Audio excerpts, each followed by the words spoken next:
Hey, you guys, we are live. If you cannot hear me, darling, can you hear me? Yeah, I can hear you, Bubbles. Awesome, because I could not hear the theme music. I had it playing and it didn't, I couldn't hear it.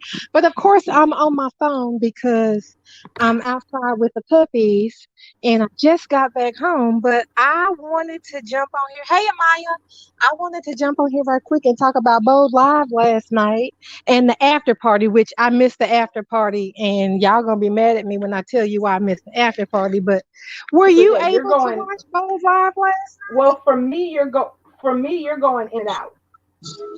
Well, hold on. What I'm going to have to do then is go in here and get on the computer. So let me go into my office and see if I can get you guys to hear me better. Um, I think Streamline does not like me on my phone. StreamYard. I said Stream Live. StreamYard. Oh, who knows? It It is might the be me yard. because I was having audio issues on Thursday, so I can't necessarily say it's all you.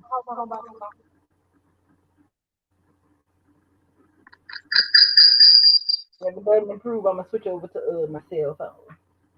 And then Okay, there was one. I'm here. It should be better now. Bubbles. Can you hear me now? Yeah, I can hear you now. Okay, great. So last night's Bold Live was a lot of fun with Naomi and Bill. Naomi and Don. Yes, I only was able to sit in for half of it because I was still on the move when it started. So I missed a good chunk of it, but I did pick up some interesting tidbits from what everybody was posting on Twitter about it. So, and I see that you got in and got your 15 minutes, Miss Ma'am. I was lucky to be able to get through to the phone lines, and it really does take calling the minute they put that number on the screen. I have the number saved in my phone at this point, so I just dial and sit and wait on hold on the phone because you can watch it. Um, well, I can watch it on the TV because I have that YouTube app on the TV. So I was watching it on the TV and holding on the phone. And then usually when it's your turn, you get a little message that says you're next. So I got that little message and I got real excited. And they took two or three other people before me. And I'm like, how was that next? I was getting ready to hang up, really. And then, but I learned that lesson the hard way once before. Don't hang up. Just sit there and wait and wait and wait, and you'll get lucky maybe. But that's all I ever do. I was expecting Sam to get through because she usually always gets through. Well, I'm glad somebody from the drinks crew got in and got to go ahead and speak on what they needed to speak on. Well, I'm glad that we got to address with Don how Steffi and Bill ain't really had no scene since the hospital. He did clarify that he went to the that Bill did talk across the room from Motorcycle Steffi, accident. and I Yes. forgot about that. But so um, he was like, "Yeah, I don't know why that's not more. Why we don't touch on that more." And he even says he believes that Kelly is Bill's baby. So y'all, Brad might get a hair down the road in a little bit. Mercy, if that happened, well, here's the thing. If that happened, all hell gonna break loose for a few reasons, which I don't really have an issue with it as long as they actually write it. Because yes, it always there are certain things that have been left hanging open, like hanging chads, so to speak. And it's always because the show wanted the option to go back to it and do something with it. One of them is Kelly's paternity. Yes, we got the paternity test results. And yes, they did conclusively say Liam was the father. However, the circumstances around that test came up kind of shady. Yeah, because people are not okay that Bill was just happened to be at the hospital, just happened to be coming out of a closed door situation. Like, why was he even there? Liam wasn't, but then of course we know Liam didn't care at that point. But Right. Bill looked like he was sneaking around the hospital, and that's why a lot of people believe that he went ahead and let Liam have paternity of Kelly, because maybe he thought that would fix Liam and Steffi, and he just wanted to keep Steffi in the family. But then when he turned around and was pursuing Steffi, that I felt like that was knowledge that he could have used at that time. But then also, the more that I think about it, he wouldn't have used that knowledge at that time either, because all that would have done was made Steffi more upset with him. She would not have been happy with him coming to her saying, "Oh, and guess what? I changed the paternity test, and Kelly is really my daughter, so we really should be together." Like, she would have absolutely hated him to the very fiber of his core if it had turned out, if he had come back and said that he messed with them paternity tests. But it's a soap, and for 20 some years we thought Ridge Forrester was Eric's son. They hold the same, but turns out that he was not. So my guess is, if we ever get a revisit to Kelly's paternity, which is altogether possible, they're gonna Ashley Abbott that situation. That's probably how they're gonna do it. And they need to really stop casting Kellys that look more like she could be Liam's sister than Liam's daughter, because that keeps people stirred too. When Sophia got cast, people were like, that little blonde hair girl, she looks like she could be Liam's sister instead of his daughter. And I'm like, y'all just being petty, because y'all know Liam's gonna have blonde hair. He's got blonde hair, so you know he's gonna have a baby that's got blonde hair too. But I don't know. They might convince me. With all of this talk, they might convince me that Kelly actually is Bill's. Well, all I know is this much: if they do go that route, then I'm gonna need somebody. I'm gonna need people to be on the same page. The same folks who are going to be over the moon ecstatic about Kelly being Bill's.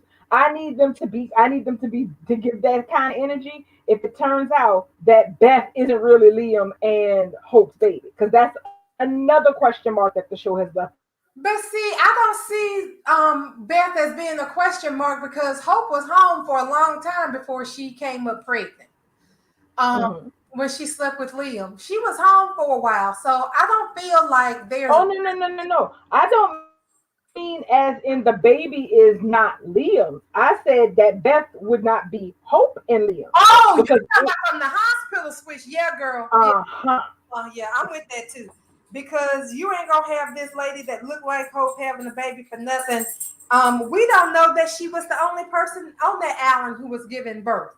Like, Reese was up there. Was he even an obstetrician out there on Catalina with women in his clinic giving birth? Exactly. And I always felt very unsettled about the fact that the way the whole handover happened was that they just went to Steffi's house, got the baby, and that was it. No blood tests, no DNA tests, no nothing. Well, they had the word of a liar. Yeah, exactly. So it's kind of, I always felt kind of weird that they never, obviously the adoption was nullified because the child wasn't, who they said who it was claimed to be in the legal documents. I always felt funny that they never really it never seems like on paper that they did anything else other than say, hey, we got a confession. She said she confessed to what she did. He confessed to what he did. This is not some strange baby from the system. She's not the baby's mama. This is my baby. So I always felt kind of funny about that. Amaya said they had to get a birth certificate and the social security number. You know they don't do that stuff on soap operas. Don't none of them babies have no damn real birth certificates. These babies are born with paternity test results. Ain't every one of them kids got a damn birth certificate. The only child that's been born on that show that you ain't had to question was none of them. Well, maybe Taylor. Yeah, you be illogical, honey. You be illogical.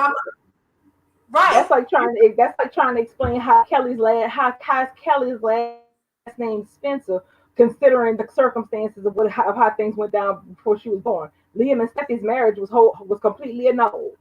Right. You got my baby gonna be a Forrester. My baby gonna be Kelly Forrester. But they gave that girl that name because Liam, even though him put because Hayes would have been the one that would have been the question, really, but Kelly still would have been a Spencer either way because if raggedy ass Liam ain't her daddy, Bill is. So either way, she's a Spencer. Whether Liam made her a bastard with his last name or not, on some level, this little girl is a Spencer. So she got the right name. She just ain't got the right damn daddy. Right. She's a Spencer one way or the other because there's only two possible candidates. But I mean, but for legality's sake, like case in point, with everything that's been going on in the country, some of these esoteric rules that exist in real life when it comes down to pregnancy and divorce and whatnot have all brought to the surface that some states really have some jacked up situations when it comes down to pregnancy and people who are married choosing not to be married before that pregnancy comes to fruition. So yeah, it's weird. Well, as far as paternity goes, it is always up in the air. That's the one thing. Men can always escape paternity. Liam didn't have to sign the birth certificate. That's what really seals the deal. You can have a DNA test with the unsigned birth certificate. That's still your baby, or maybe not. But ooh, I can't stand him for what he did. I'm I sorry. know it was trifling. It was beyond trifling, and so unnecessary. Because at the end of the day, my thing was what was going to change if you settled your love life after your child was born? Nothing. But that wasn't something he could tolerate. So yeah, it's one of the reasons that he really is always going to be on my shit list because I'm like, bro, you selfish to the core. You not only do you not care, you don't just not care about these women. You don't even care about your child. Like even the most irreputed person in the world who don't give a shit about nobody cares about their kids, but not him. Liam had to get his love of his life before he could legitimize his baby. Whatever. I'm ready to see that marriage fall completely apart because it's coming. Oh, definitely. And speaking of marriages falling apart, so yesterday I missed the first. I only caught like the first specks of the first 8 minutes of Bold, so I had to go back and watch it. And what I went back and watched confirmed exactly what I thought. Hope passive aggressive self.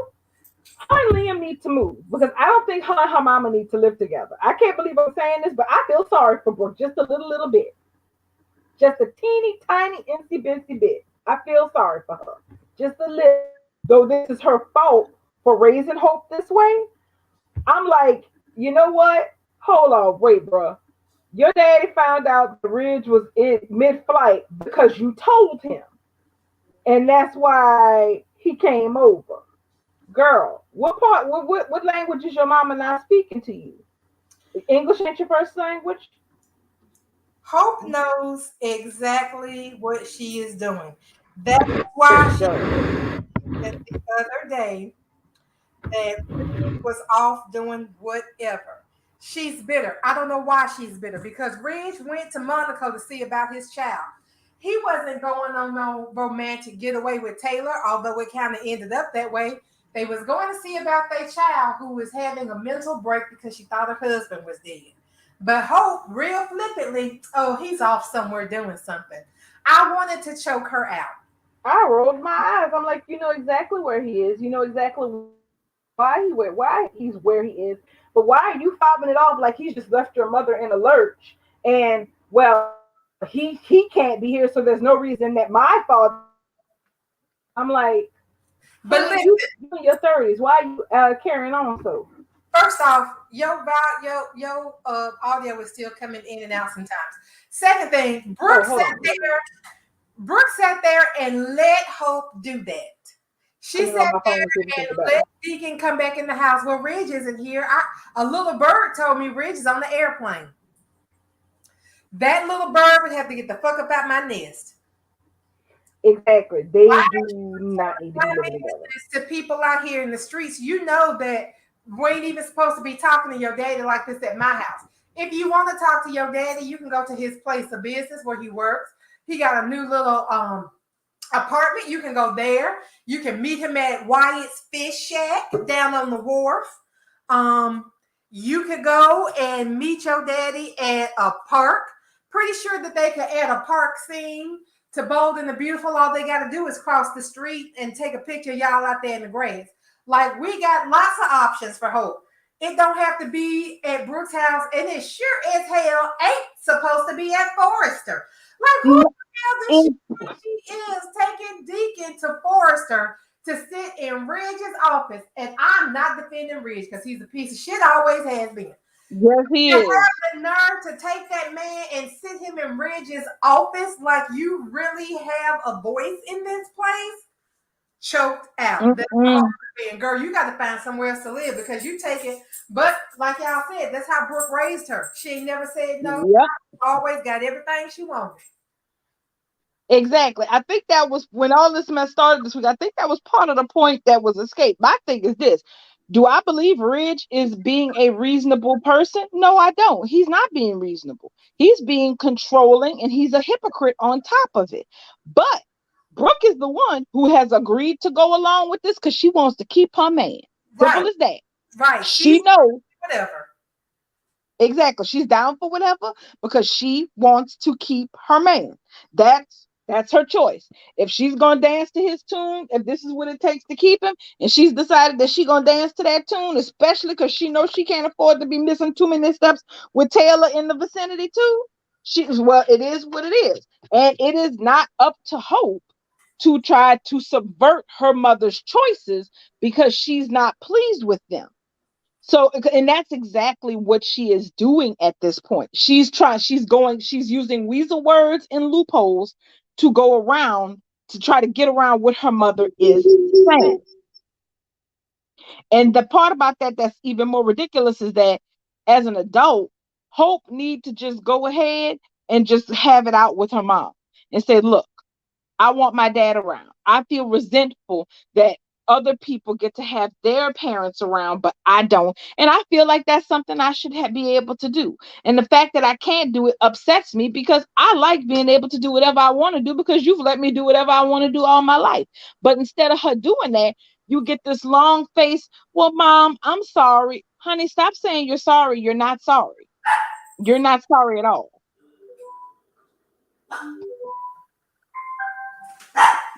She is not sorry in the least bit. No, No. not sorry in the least bit because she knows what she's doing.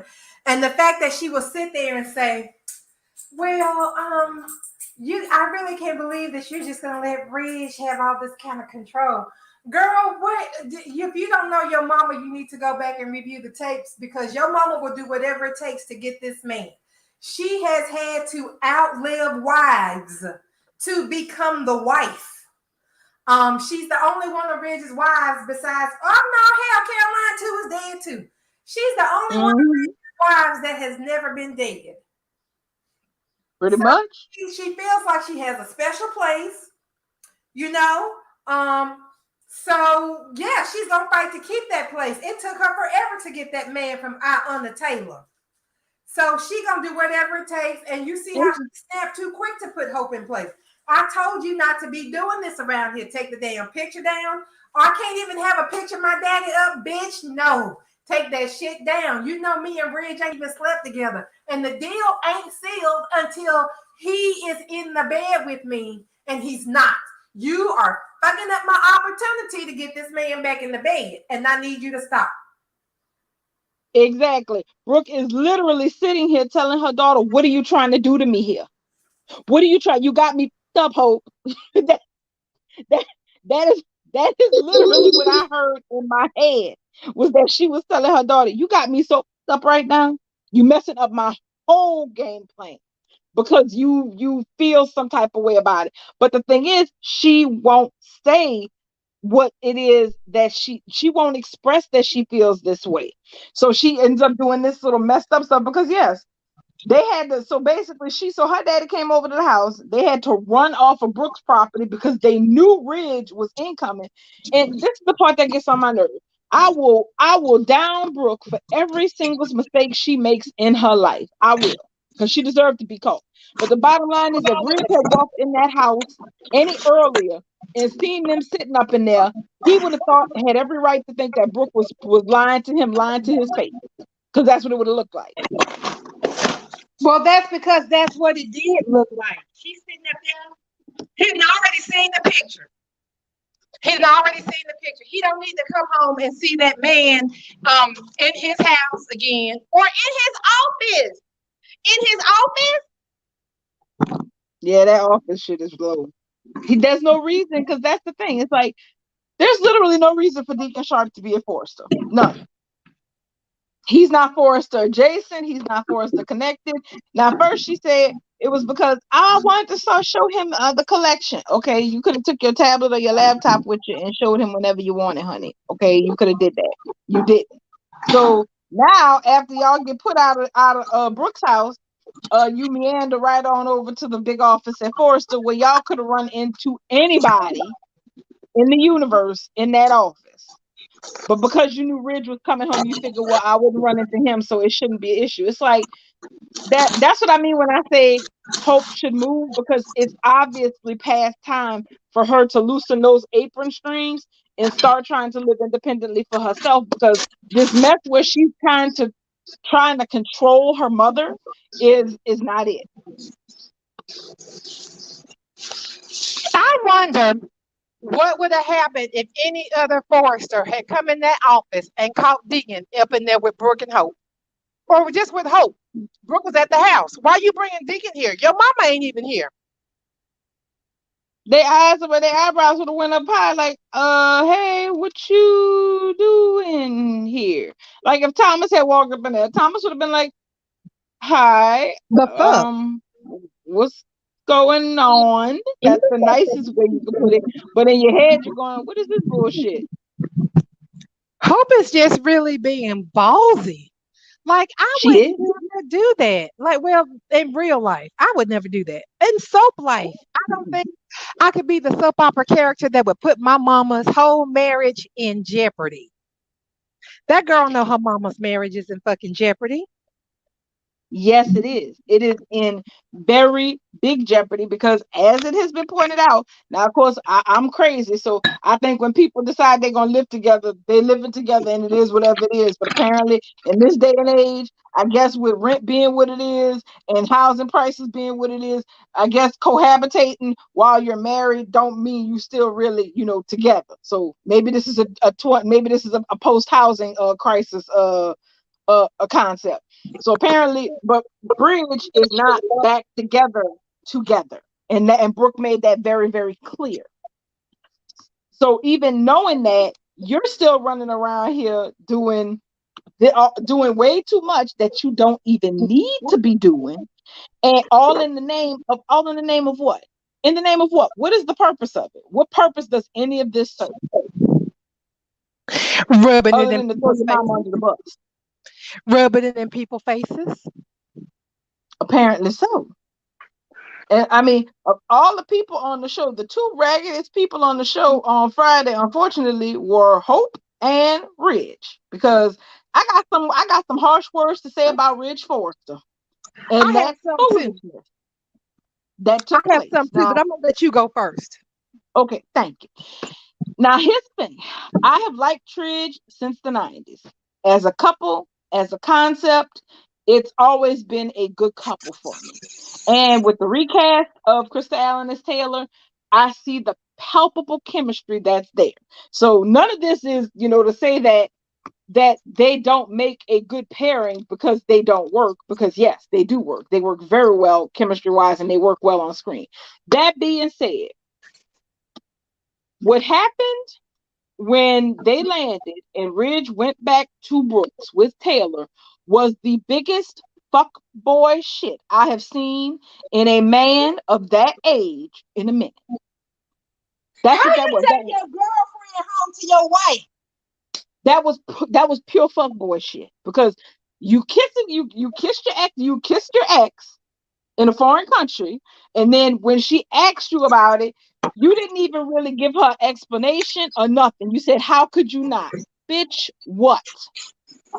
She asked you a direct question about why you kissed her. Well, how could I not? But what? That's like my boss asking me, well, we came up $20,000 light today. So, do you know about that? Yeah, I took it. Well, how could you take it? Well, how could I not? What the hell kind of answer is that? A Ridge Forrester answer. Exactly. And then of course your wife is of course none the wiser that things aren't that things have happened. She knows that y'all aren't solid, but she thinks that y'all are still back together. And of course, she's gonna act like she's your wife, and she proceeds to do that in front of your quote unquote quasi girlfriend. Right. Brooke was quick to pee on that leg, wasn't she? I miss you so much. She was quick to pee on Ridge's leg, honey. Oh yes, like lightning. Because well, one, she wasn't expecting him to stroll back in the front door with Brooke, with Taylor of all people. That was a surprise. Now I understood why Taylor didn't go back to the Cliff House, because they wanted to give Sin and the kids some alone time. That was considerate, but that didn't mean Taylor had to go back to Brooks. That made no sense whatsoever. Steffi got 4 whole ass guest houses on her property. Taylor could have went back to the house with them and they wouldn't have even had to see her. She could have went and stayed in a guest house that didn't have no air conditioning that Paris was staying in. Or she could have went and stayed in that guest house that Finn was staying in when Steffi was on the outs with him, because he was still talking about he wanted to know his real mama. She got fucked at that house. Exactly. So I'm trying to figure out why the hell. I mean, I'm like, why the hell couldn't she have gone to one of the guest houses and just been like, you know what, I'm gonna be in for the night. Y'all pretend like I'm not here. It's a whole separate structure. But then for them to write for her to go back to Brooks' place of all places, and then have to sit there and look at Ridge with that fuckboy shit and him looking at her over Brooks' shoulder. What kind of bullshit? Right, looking at her like, well, I gotta be here. I gotta be here. No, you don't. And I ain't gotta be here either. As a matter of fact, why the hell am I here, sir? Can you tell me why I'm here? Because I don't get it.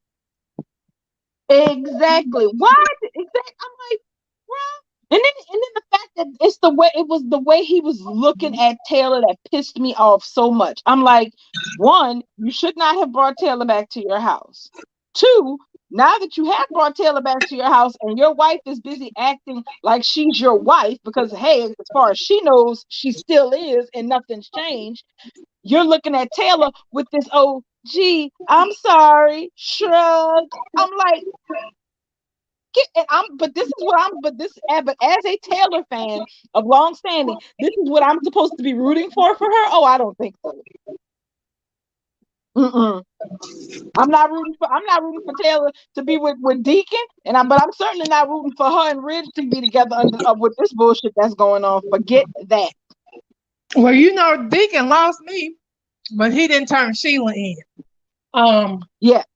Ridge lost me when he went back home like, well, I got a wife and she's hurt, and I got to make sure that Sheila doesn't hurt her. She wasn't even in no fucking danger because Sheila was coming for Steffi and her family. She didn't give 2 rats shakes of an ass about Brooke. Brooke was a speed bump that she tried to get rid of early, and that's all Sheila has ever seen Brooke as. She wasn't coming after Brooke, and nobody in Brooke's family. Ridge went back home. You was confused because your wife's a hoe, but you went back home you stay with the hoe, sir. Now I'm at the point where I'm like, well, if she do sleep with him, I hope she does. And she wakes up and she's like, you know what? This shit was not as good as I remembered it being. I don't want this no more. Why in the hell has I been sitting up here all these years? You know how, like, if you go on a diet, you stop eating McDonald's, but McDonald's was your absolutely favorite thing your whole life. You stop eating McDonald's for your diet. And then 10 years later, after, you decide, I haven't had McDonald's in 10 years. The Big Mac was my favorite. You run to McDonald's and get a Big Mac. You come home and take a bite of it. And you're like, oh, shit, this ain't good. This ain't what I thought it was. I have better taste now. I do not like the Big Mac anymore. And you throw it in the garbage. That's what I want. I want Taylor to sleep with Ridge and then go, oh, shit, this is not giving what I thought it was gonna give. I don't want you. I'm sorry. Mhm. You can stay with your wife. You just don't even turn me on like that no more. Like I really thought we could have it back, but boy, I don't. Yeah, I'm good. I'm good with the raccoons. You want Taylor to have a nostalgia, to be caught up in the nostalgia, and then realize, oh no, I was just being nostalgic. This shit ain't half what I thought it was. Yes, that's exactly what I want. I want her to come to a realization that all of these feelings that she thinks she's feeling for Ridge, I want her to wake up and realize that this is just this is Diet Taylor. Diet Taylor wants a Big Mac, but healthy Taylor with her shit together is out here making her own gourmet hamburgers. She don't need to be slumming at the fucking McDonald's. Let the people who've been eating McDonald's all these years continue to enjoy the McDonald's. I have moved on. We don't even eat out at the house no more. That's how detached from it all I want Taylor to be. I want her to get Ridge in the bed and then realize that she has been stowing away her good stuff for all of these years for absolutely no reason at all. That's what I want.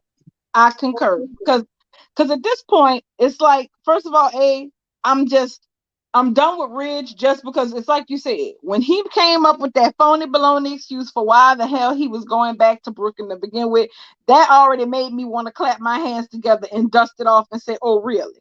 Then you wanted to, so you decided that you're for felonious crazy reasons. But honestly, in my opinion, I think Ridge, even though he said he was going back to look after Brooke, that wasn't really what it was about, in my opinion. And I'm explaining what I mean. The problem was not really that Sheila was on the loose and Brooke was in mondo danger. Brooke wasn't even thinking about them people. Okay? If your name wasn't Finn or Hayes, she was not really concerned about you. That's the truth.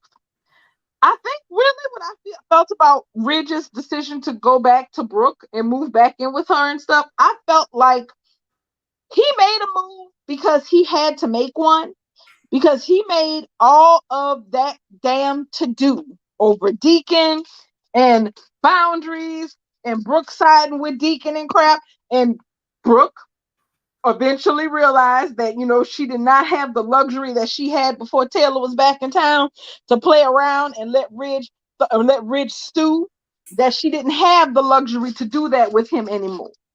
And so she went, okay, bet. You want Deacon gone? He's gone. That's fine. I'll make it happen. He won't be allowed around, etc., etc. He can't come to this house no more. But Hope could go meet him at the nearest Starbucks or PJ's or whatever the hell. She can go meet him wherever the hell, but she just can't meet him here. Once she made that concession, she put the ball back in Ridge's court, because she was basically agreeing to give him exactly what he said he needed. And once she gave him what he said he needed, he didn't really have no excuses to be dithering between her and Taylor no more. And so I always kind of felt that this whole busted foot shit and this Taylor's on the loose, this Sheila's on the loose shit, it really felt like more to me, and this is just my opinion, was that, Brooke called his damn bluff. And he had to answer, he either was in or he was out, because he couldn't keep going on too much longer with that, not even with the Steffi situation, which kind of gave him a break in the middle, because Steffi being in turmoil meant that he had other things to focus on, and he didn't actually have to come up with an answer for what he was going to be doing immediately. But I felt like he just it was like poker. Either he was folding or he was playing.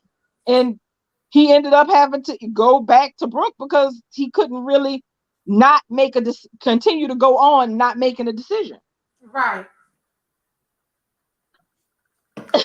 And so now Sheila's still on the loose, but apparently, nobody's worried about it like they were before. And so he can't say that, he's back at Brooks, because, Brooke needs me. She can't be alone, etc., etc., blah, blah, blah. But you can't be over here kissing on Taylor and doing what you did, because what I knew was going to happen was exactly what happened is exactly what I thought was going to happen. The kiss, whatever happened in Monaco was going to end up in the category. What happened in the French Riviera stays in the French Riviera. I just want Brooke to realize that Ridge and Taylor have secrets. The secret about Thomas knowing about the Bible, I don't even care about that anymore. Me neither. But I need her to know that her husband has been out here keeping secrets with another woman. Because she was gonna keep that secret about Deacon. But I want her to know she's not the only one capable of keeping secrets. Because really, if Douglas hadn't sat there insisting that he saw her kissing Santa Claus, and they eventually figured out that it was Deacon, if Douglas hadn't sat there and preached on that and talked on that and talked on that, do you think she would have told Ridge at any point that she got drunk and slept with and Deacon was at the house? They was ready to no, take that was getting ready to go to that grave. Right. She was set and ready to take that to her grave. And Liam was going to take it to his grave, and Hope was going to take it to her grave. Yep, Ridge doesn't ever need to know about this. It doesn't matter. Nothing happened. It's not a big deal, which is one of the reasons why I laugh about this whole idea that the Logans care so much about honesty, not when it doesn't benefit them. And Liam ass is no better either, because he thinks the exact same way. So you can just can it with this. But the truth. Look, y'all wasn't interested in the truth coming out when it didn't show Brooke in a good light. So y'all can say that bullshit. Honey, they don't care about the truth unless it gives them the W. If they're not winning because of the truth needs to stay suppressed. And that's always been the way with them Logans. If the truth, Storm was going to shoot Stephanie and let his daddy take the rap for it. They use the truth against each other as weapons. That's right. Now, one thing so I see that I did hear that Casey said that there was supposed to be a pair, somebody was supposed to hook up. And was there emphasis on the word new? Because new would imply that these are people who aren't, have an established romantic relationship or anything like that. I mean, because the only two things that look like that would suit that definition would be Bill and Lee or Daylor. Well, so I did not get to listen to all of his live on IG last night because Dom came on. And when Dom comes on, it's hard for me to focus. Like I really don't care about what Dom be talking about. I really do not care. Miss Queen Libra says she watched it all. If she wants to come on the talk and tell us about it with her voice, she's welcome to do so.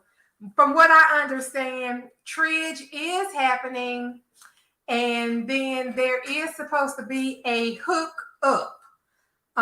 Somebody is supposed to hook up. Now I'm a Gen Xer, so hook up in my vernacular. When Gen X say hook up, that means y'all just sleeping together. Y'all fell in the bed together one night. You hooked up, that's it, and you moved on from it. You might still be friends, but something happened to make y'all fall in the bed, and then ain't no big deal. But you probably ain't gonna tell nobody about it. That's what a hookup is. You might tell your girlfriends, but Taylor ain't really got no girlfriends. And whichever man she might fall in the bed with ain't really got no friends unless it's Carter. And we know that he's been talking to Carter because Carter told Quinn that he talked to Ridge on the phone about the whole sin thing. Miss Queen Libra, I'm going to tell you again, if you got the tea, you have to come online and spill it because while we do read here, this is not a library. And I'm not going to be sitting here reading all of your notes, ma'am. Come on here and say and tell us what happened. You got all the tea. And that's nothing against Dom. I just don't be caring about what he's talking about. They were in Louisiana doing something. Thomas in Paris. Oh, Maya, please no. We've already been to Thomas in Paris, and leave Thomas over there with Zende and her mom, which I'm pretty sure. Y'all, I'm kind of a little. I'm not upset because we got all seeing, but I'm a little curious about what is really going on over here in Paris's world and Grace's world after all of this fallout. Like, we got 2 seconds of any kind of anything after Carter left her for Quinn. And then the next thing we know, she's at the Let's Celebrate Aunt Donna being back with Eric party. And she seemed like she was okay with Zenda at that point. Like, what's going on? I need to know what's going on with them. They ain't got to give me but a day or maybe just a scene to let me know what they're doing, because I really don't care. But to me, it's like a whole. Well, I took it as a good sign that even though, you know, Quinn and Carter were completely unrelated to the two stories that were playing out on screen, I took it as a good sign that they slipped them in there, because that kind of potents that the show is going to start shifting to other stories. So I take that to mean that if we're getting back into Quinn and Carter and whatever's going to happen with them now that they're officially together in a couple, and it's not some, you know, dirty secret where they have to run around or some star-crossed bullshit, that we're going to pick back up with what's going on with Paris and Zende and Grace, because there has to be fallout for that. Because one, all these people are still working in the same damn building. Right. Okay. And obviously with the Big Sin reunion, we haven't been able to see any of that because that's, you know, that was small potatoes. But now that we're shifting back to normal life and Steffi and Finn are back together, their families back together, everything's, you know, everything's coming up copacetic in Malibu, we got to get back to LA, because I feel like we're now in the aftermath of the Sin reunion where we're settling back into normal life and we're getting back to other stories and other characters and what they have going on. So all these people are working inside this. There are only 4 places in Forrester: the big office, the office across the hall, the showroom, if that's even still up, even though we haven't seen it in who knows how long, and the coffee thing at the top. That's it.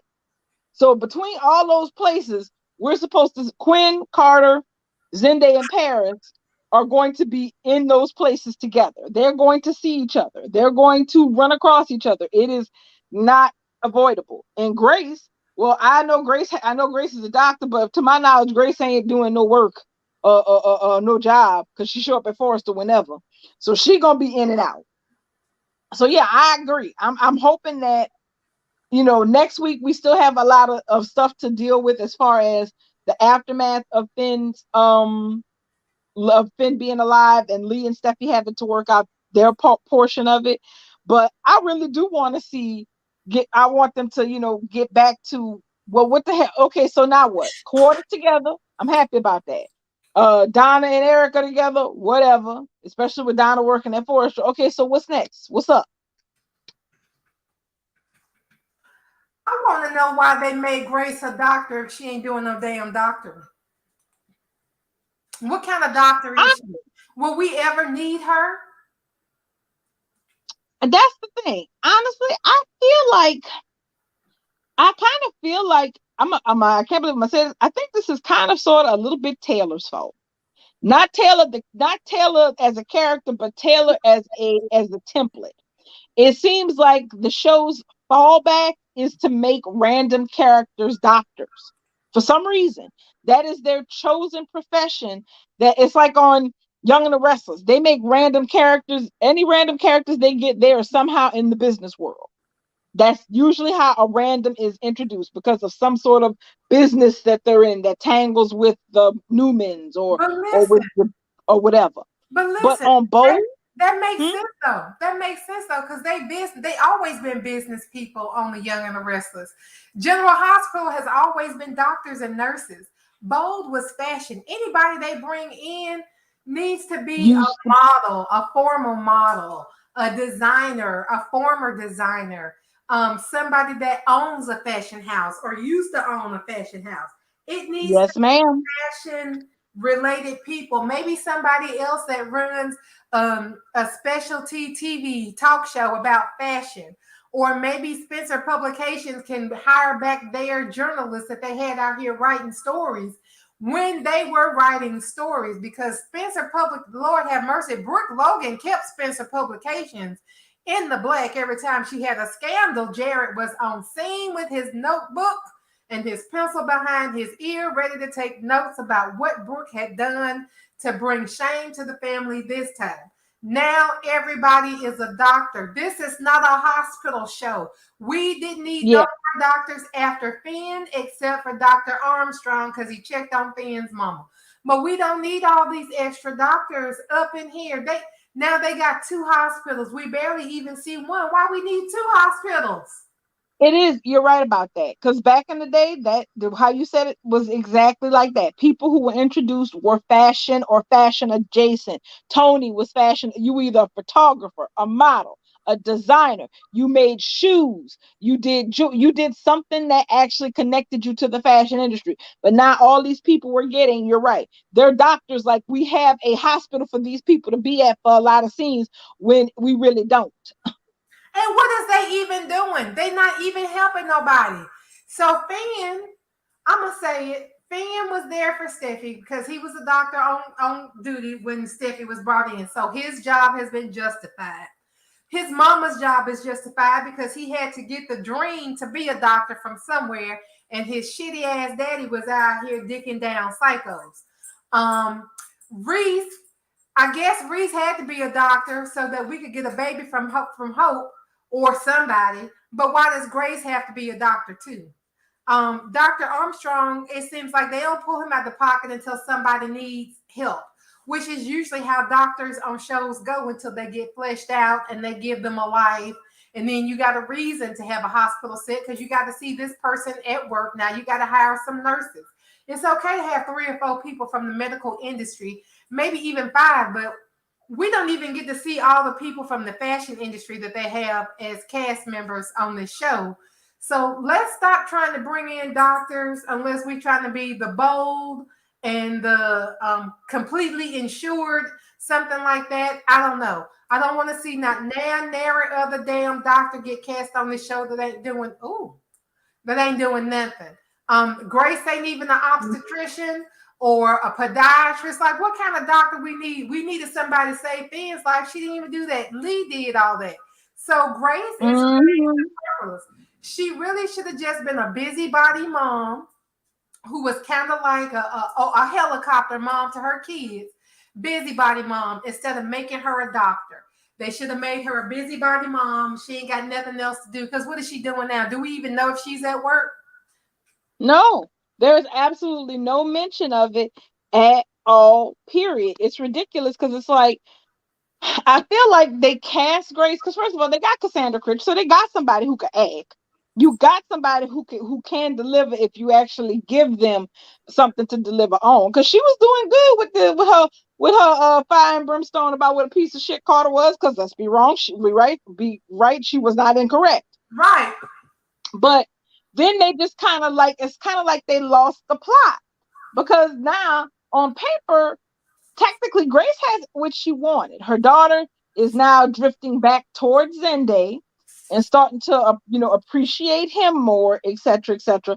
But they never really gave her anything to do in her own right, which is weird, because now technically, unless there's some problem with Zende and Paris, there's nothing for Grace to do, really. That's what I was just about to say. She has everything that she wants now. There's nothing else for this character. She is now in a corner unless Paris decides she don't want to be with Zende. She want to go after Thomas for some ungodly reason. Or Grace feels like she got to be the one to get revenge against Carter, and so she snaps and she starts to stalk Carter and Quinn. With stalking Quinn, you might want to be careful because she can be crazy. But she ain't got nothing going on for her because there is nothing going on for her. Her purpose has been fulfilled. So y'all gonna send her back on off to wherever she came from? They can't because they already said she got a job when she got there, didn't she? Yeah, a job, but a job doing what? We have no idea. So see, she got a job. We don't know what, but she ain't got a purpose on the show. Like, No. what is going to be your purpose, ma'am? Why are you here? Your daughter is doing what you wanted her to do. The only thing I could think of is if, like Sam has been saying this whole time, Zoe been somewhere holed up with the baby, and Grace still has this secret because because Zoe is making her keep it. Like that's the only other thing I could think of, but she ain't got no purpose. They gotta let her go now. And that makes me mad because it is Cassandra freaking Creech. Exactly. See, that's my thing. See, they technically almost did the same, with the exception of how they did it. They pigeonholed her like they pigeonholed Flo. Okay, nothing. That's the thing with Flo being gone, and also I mentioned this the other night, but I didn't really get a chance to get into it. Y'all notice that they're both Katrina Bowder and Shauna Denise Richards. Denise Richardson, they're out of the credits now. Well, Denise out here on OnlyFans, girl, turning it up with them damn wild things flashbacks. I said, girl, okay. I saw that. I was like, okay, go ahead, just go get your money, honey. Because people on OnlyFans be making hot money. I'm like, all right. But she still got it. Let me tell you, that picture that she did, Denise still got it, honey. She Gen X just like us. So yes, she has aged because people age when they get old. But for her age, she still got it. What was that other girl that was in the movie with her? Neve Campbell. Neve Campbell. And you know Neve been out here killing it in Scream. But if that had been her and Neve Campbell in that pool instead of her and I think her daughter or whoever that other girl was, they'd have broke the fucking internet. It's me out here now that still talk about wild things and how that brought them into the realization of their manhood. Like she could have announced that shit that they was gonna do 5 minutes on live with the two of them walking into the pool and hitting that pose, and they would have made money on that day. Yes, they would have money on that day because men still love Denise and Neve for that was the poster, the movie poster. They still love that stuff. That was iconic. And the fact that she redid it with somebody else. And what was funny is Jackie's comment on the picture was that was supposed to be us. I was like, if that had been her and Jackie for real, they'd have broke the internet. Child, the internet would have been irreparable. Most definitely. Because Jackie already got like a short little IG clip of her coming up out of some water. And I'm like, girl, you out here trying to kill him, ain't you? But I think she was making a joke. She's like, I only have two. Yeah, that was during her first pregnancy with Rise. Yeah, she's like, I only have two looks. Trophy wife or troll that lives under the bridge demanding money from people before they cross. And she was in this giant hoodie type thing with some kind of cup she was drinking out of. She didn't look horrible, but she did not look like the trophy wife that just came out of the water in the previous picture that she showed. I love Jackie's sense of humor. She's funny. She is authentically funny. Yeah. But so since they didn't took them out, I mean, we already knew what went down with Denise Richardson. She got booked, so she wasn't worrying about Bold, and I can't blame her for that. And I know Katrina Bowder, she has had other projects going, but then when they decided to reshuffle the credits, because one, they had to put Tanner back in, and they put him back in pretty much exactly where he was, and then they added in K.A. as Krista as Taylor. I was like, okay, because we had been waiting on that for forever and a day. And then I was looking, I was like, okay, there's some people missing. And I realized, okay, Heather Thomas still in here, but both of them are gone. And the thing is, the show, while I will definitely miss Shauna, just because one, I like the character, and two, I like the fact that Quinn had a friend. if they're not going to do anything with her, and they haven't, because once the Ridge boat sailed, they were pretty much done with her. They made that pretty clear. I'm like, I don't miss Shauna, not Shauna. I don't miss Flo being around because there's nothing to miss because they never did anything with her. Right. Except for and now, exactly. And now they done sat up here and did the same damn thing with Grace's character, because now there is literally nothing for Grace to do because of how they set up her story. Right. She only came in as the Badinsky mom. She's been visiting Paris, but she immediately got into Paris's business and stayed in it to the end. And now Paris is where she wanted Paris to be. She can go back home. You know, I really would have liked for them to look into her past with Reese, because I don't care what nobody says. Cassandra Creech was playing them parts like Grace was projecting something that had happened to her onto Paris. I don't want you to be out here marrying a man that don't really love you. He rushing you into a marriage. What is the rush? Why can't he wait? He just gave you the ring 10 hours ago, and you sitting up here trying to marry him at a restaurant where people got killed. Like, make it make sense to me, baby girl, because I don't understand it. I need her to be like, let me tell you about what happened to me and your daddy, and that's why maybe you'll understand why I was so crazy about you and Carter. Like, I wanted to be some shit with her where she really was in love with Reese, and she thought they were going to have this magical life together, but they got out of med school and bills and student loans knocking at the door, and that's when Reese started gambling, because, you know, he got a wife now and she pregnant, and they both doctors out of med school with student loans out the ass. What is they gonna do? The quickest way is gambling. Maybe he started out at a casino or something. You know, people go to the casino on weekends. Maybe he started out at the casino and it just got out of control, because that's what happens with gambling addictions. They could have made that a gambling addiction, PSA storyline like they used to do back in the day. So now we find out the reason Reese was gambling wasn't because they was trying to keep up with the Joneses. It's because they was just trying to survive, period. He had a wife and a new baby and an ass full of student loans, and he started gambling, and things just built up over time and got out of control, and he's still gambling now. Maybe his practice got into some trouble. He needed some money, so he's gambling because that's what he does. And now he's behind again. Now we got to sell a baby. And him selling the baby seemed to come so easy. So I feel like that wasn't the first baby that he sold.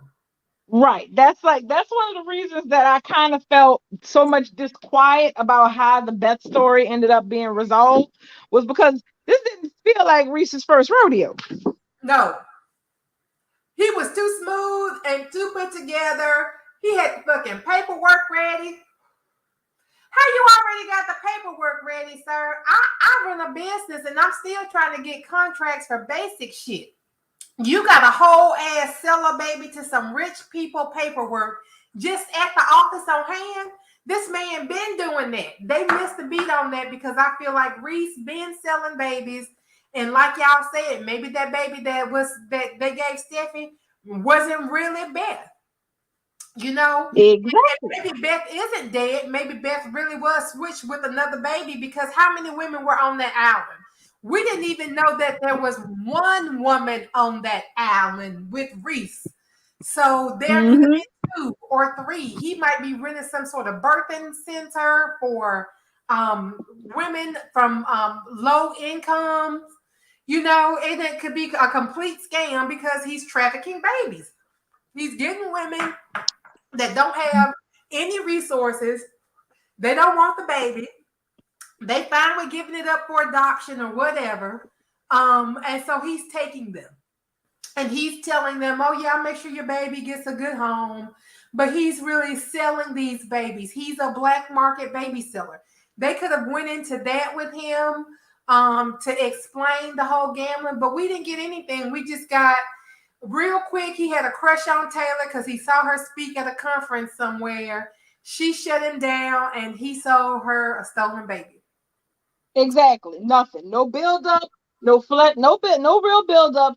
no fleshing it out, which was the real big problem. Because my thing was like, okay, when they actually, came up with the situation for Hope to be in Catalina, I was like, okay, y'all send it. Okay, so obviously y'all getting her out of LA to give birth for a reason. What's the reason? And then once we saw that other woman at the hospital, I was like, okay, this is mighty strange. You telling me that she on Catalina Island?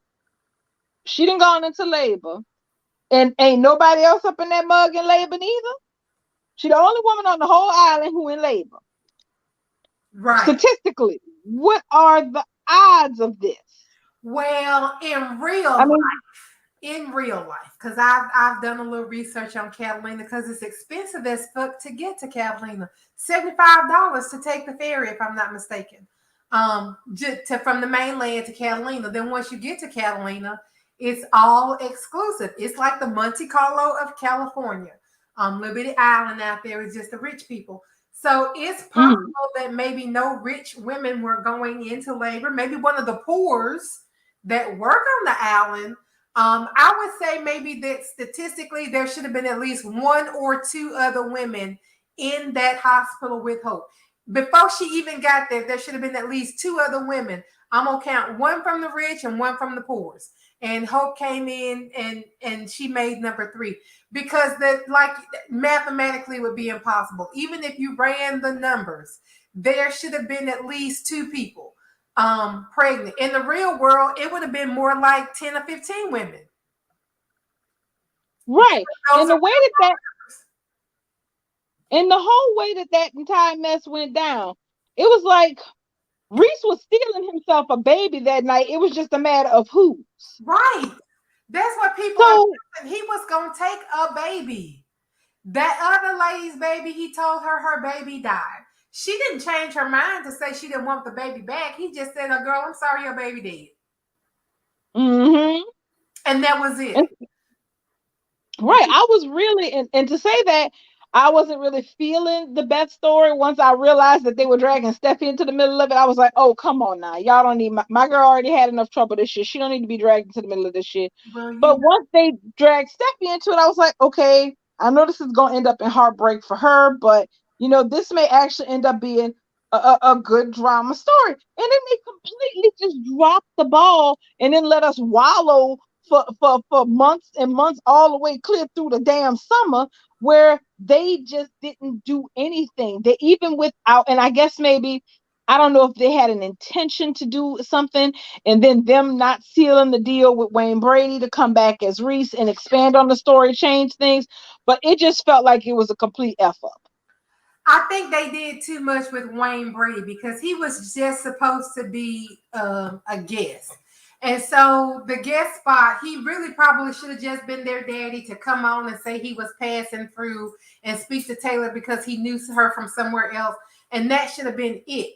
But because they needed to start this damn Baby Beth storyline, they made him the villain because they knew they were going to get rid of him anyway. So they really didn't think about fleshing it out or giving him a backstory. They just needed a means to an end. Would nobody care about this guest performer that was only supposed to be here for a week anyway? So we'll put it off on him. And that's what it feels like to me, because that's how it played out. But if Wayne Brady had the capacity, because the dressing rooms between the shows are right next door. I know this because I watched the Let's Make a Deal, and one day his pants split on air. Show did. And he had to back off the stage. And he said, I went next door to the Bold and the Beautiful, and they gave me one of their robes. And he had on a Bold and, I think it was Bold and Beautiful branded, but he said that their dressing rooms are next door. So they had, because they ain't got no change of clothes. I guess he just shows up and Let's Make a Deal on what he's going to wear. But he said he went over there and them people saved his life with that robe. It probably would have just been like getting the time to shoot. Let's Make a Deal is daily live, if I'm not mistaken. So I don't know that he would be able to go over there and do scenes for Bold and still try to do live every day with Let's Make a Deal. They could have at least worked out something to put him in jail to talk about switching them babies or something. So we had something from him. But all of that played off screen. Right. And so I'm hoping that, someday in the future, if they ever decide they want to close that loophole, they'll come back to it. Who knows? But I do know that I've been impressed with the overall writing that we've been getting up to this point. Enough so that I'm really hoping that we don't have those type of holes in our stories going forward, because we already know 3 stories that we got teed up. We have the Thomas custody story over Douglas, which is the one out of the ones coming up I'm the most interested in, next to the whole development of Bill and Lee as a potential couple. A super couple. Yeah, a potential super couple. So we have Billy, we have Thomas, that he wants Douglas to, which I'm really interested in how this plays out. Like I said, Hold on, darling. Your audio is hold on. It's probably because I was moving around. Is that better? Yeah, we can't even move around. Yeah, it's sad. It's sad. It's the weekend, so people you be looking at stuff going like, oh, I can do this while I'm running my mouth. Well, apparently I can do it closer to home. So the whole thing with Thomas. Oh, and Amaya said someone asked if Scott and Matt would have a bold live about Douglas. That actually would not be bad, because I would be interested in hearing their perspective on it, because on paper, this is Thomas is making a work that should not be problematic. You're messing up again. Oh, I said on paper, Thomas is making a request that should not be problematic, but who is involved in the situation is going to be a problem. I know that.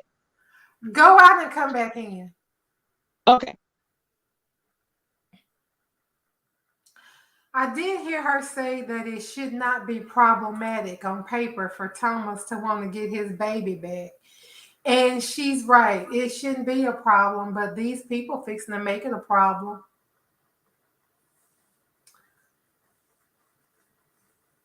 Yes, we were excited about that on the Bold Live. He said that he's going to try to get Scott and Matt in together, which would be great. Candace had a top 5 wish list where she wanted all parts of the quad. Okay, come on, let's see what you're doing. Okay, how do I sound now? That sounds much better. I don't know. Maybe it's because StreamYard is a browser app. Maybe maybe our browsers just need refreshing every so often. I don't know. It's weird. Well, when I closed it and went back on my phone, you seemed to be okay the second time that I used it from the phone. So, and I closed it and I reopened it, and that probably is something. There may be some limitations with it when you're on the phone versus when you're on your actual computer. Like you got to stand still and stuff. Don't move. So, yeah.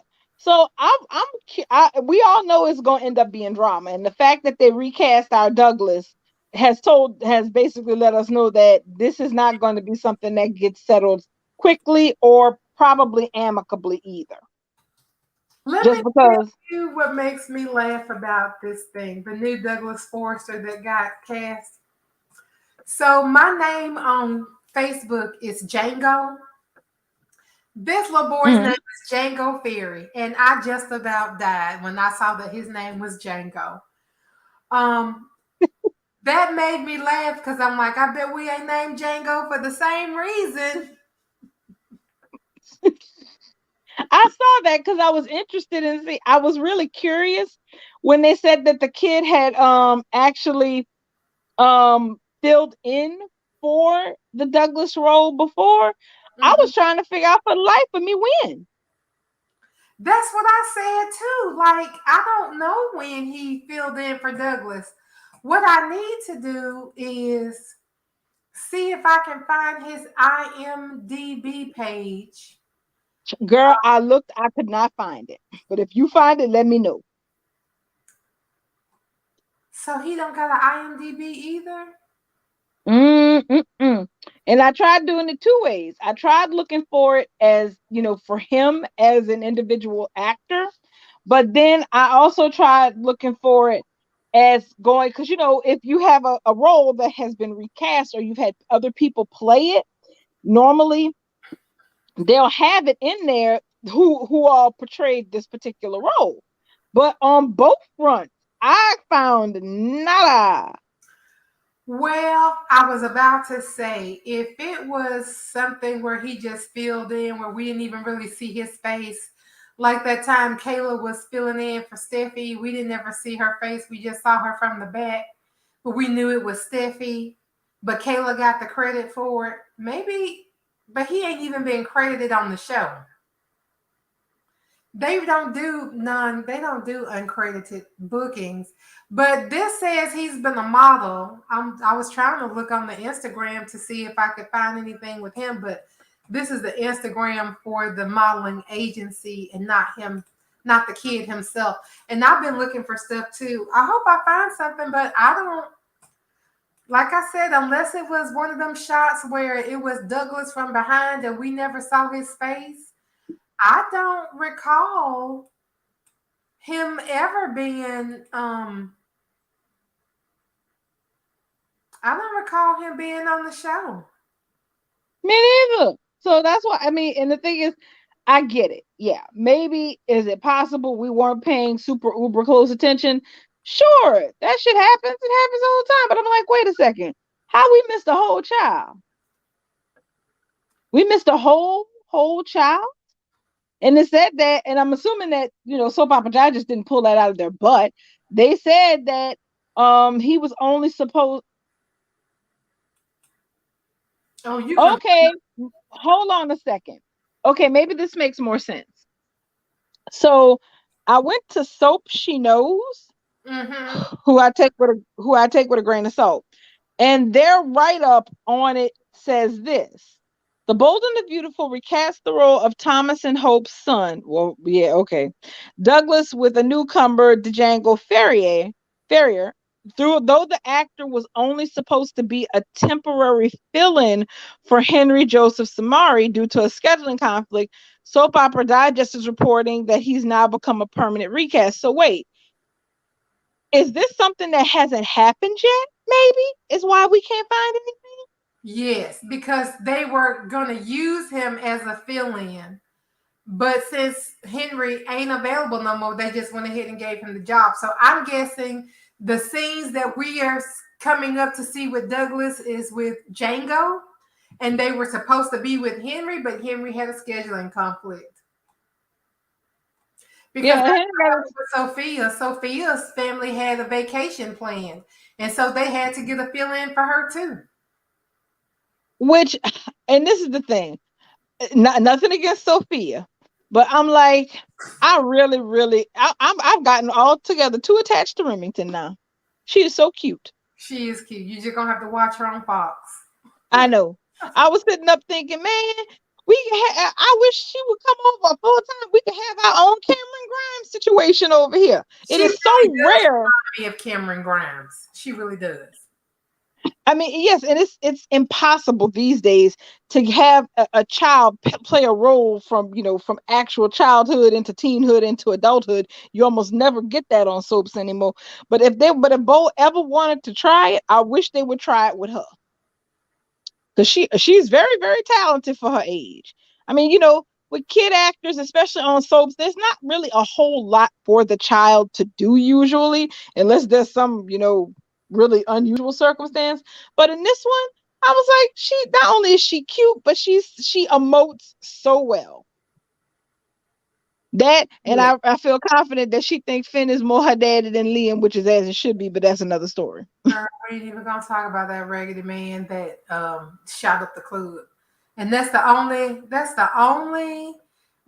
respect that I'm gonna give Liam in regards to him being Kelly's dad. Is just he was the one who shot up the club and Bill didn't, at least for now.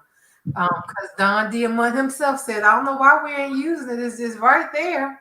It's writing itself. It's right there. But whatever. Well, see, the thing is, as interested as I am in Bill and Liam where they're going to go, it always also brings me a bit of a question mark, and I think somebody brought it up on the live last night, is how deep into the history are we going to go with these people? Because we got the spoiler that Lee is gonna, be candid with Bill about Sheila and Jack, because yeah, I heard Naomi say, oh yeah, Jackass is done. That's done.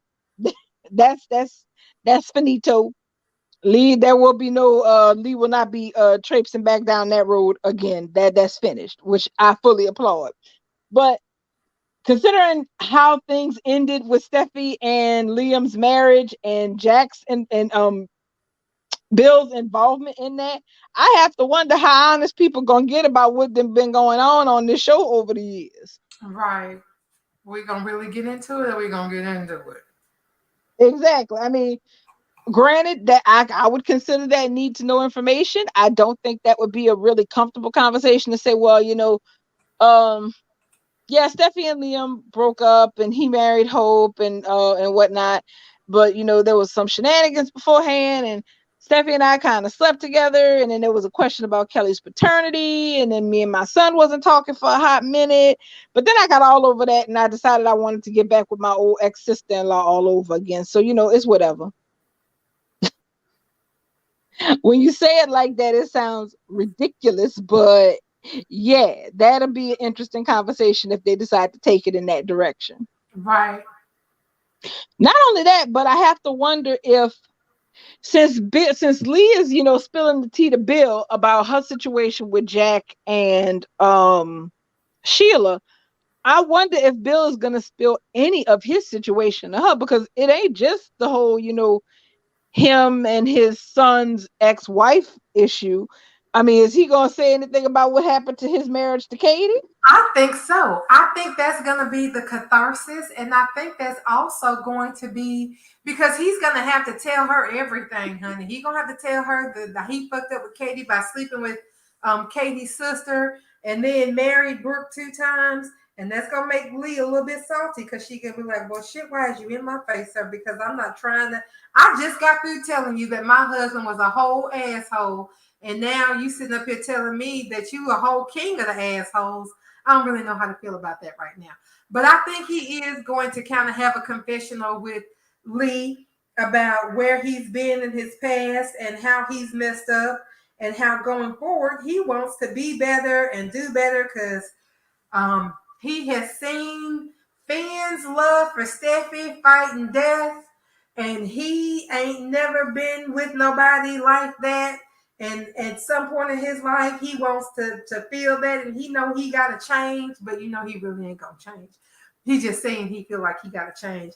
Like I feel like he's gonna really go there with Lee and get a little bit of that out, because you don't just sit there while somebody telling you stuff like that and not try to empathize and make them feel like, hey, you're not weird for how you feel, because I was the asshole in my marriage. I cheated on my, and that's what's going to be the thing. Lee's going to talk about how betrayed she felt because Jack cheated on her with this psycho. And Katie never cheated on Bill. So he's going to have to be the one to tell her, you know what? I get it now. I was the asshole who cheated on my wife. And I broke her heart and it broke our family. And I wished I had never done that. So maybe he might be the one to put Jack and Lee back together. I hope not, because I want him to leave. But like he might tell me, I get it. But if he probably don't want nothing back but his family, because I did the same thing. I ruined my family. My son don't even live with us no more because he's in boarding school. My wife don't really talk to me no more because she ain't my wife no more. She ain't really got to talk to me. But she keep asking me if I want her sister, and I don't think I do, but she keep asking me, so maybe I do. I don't know. They put the thought in my head. But I get it. Yeah. That's the part that I'm going to be interested in seeing, because the thing is, obviously, when Lee starts spilling the tea, I mean, she's gonna. You don't. When you're getting to know somebody, it's never just tea spilling on one side. He's gonna have to come back and spill some of his own tea. And the sad fact of the matter is that the circumstances of Jack being an asshole and sleeping with Sheila and then doing this cuckoo in the nest bullshit for 30 plus years and not telling Lee that what really was the truth about Finn's biological parents. And then you switch it over to Bill, who is handsome, single. On the surface, based on just what Lee knows about him so far, he is a good man. But then you're gonna slip in the part about, okay, so you got 3 sons. I know your first son Liam, and I know he has a brother Wyatt, and you have a younger son that you told me about. Well, yeah, me and his mom didn't work out, etc., etc. Yeah, because I kind of sort of slept with her older sister, but you know. And I kind of think that when a woman is coming out of a relationship where the whole reason the relationship is over is because the man is a dog, normally that archetype is the thing that repels her. So I'm interested to see how they're going to make that work with Bill and Lee, if he goes so far as to tell her the truth about what went on with them. Because the problem is, if he doesn't tell her, this is not something that's a secret. These are all open secrets in the LA crowd. Everyone who's been on the canvas any amount of time all knows this stuff. Right. So and he seems to have known the Forresters' history, because that was one of the things that she was talking about when Finn was unconscious, that, you know, you got in with all these people that have these reputations, and this is what happened, you know. So I'm sure that they have read about the many adventures of Brooke Logan at some point. I can't imagine that there's one person, on script or not, as Can would say, on script or not, I cannot imagine that there would be one person in Los Angeles who ain't ever heard about what Brooke did, unless they are of the young generation. And even Douglas is not immune. He knows. So even the kids know. If Lee was in LA 10, 15 years ago, she should have read something about Brooke then. So she probably knows. She probably knows. And Brooke and Bill were married at one time. And the only reason they broke up was because of Ridge wouldn't let it go or whatever. But so anyway, I think he will tell Lee, and it'll end up with him putting her and Jack back together. But then he's going to feel like he made a mistake because he developed feelings for her. Now he's got feelings for Lee. He don't care nothing about Brooke over here, about to be wrecked through by Ridge yet again. mm-hmm. He don't care about that. He want to go make sure that Lee is okay, because he's been vulnerable with her like he's not been vulnerable with anybody else for a long time. And then he developed feelings for her.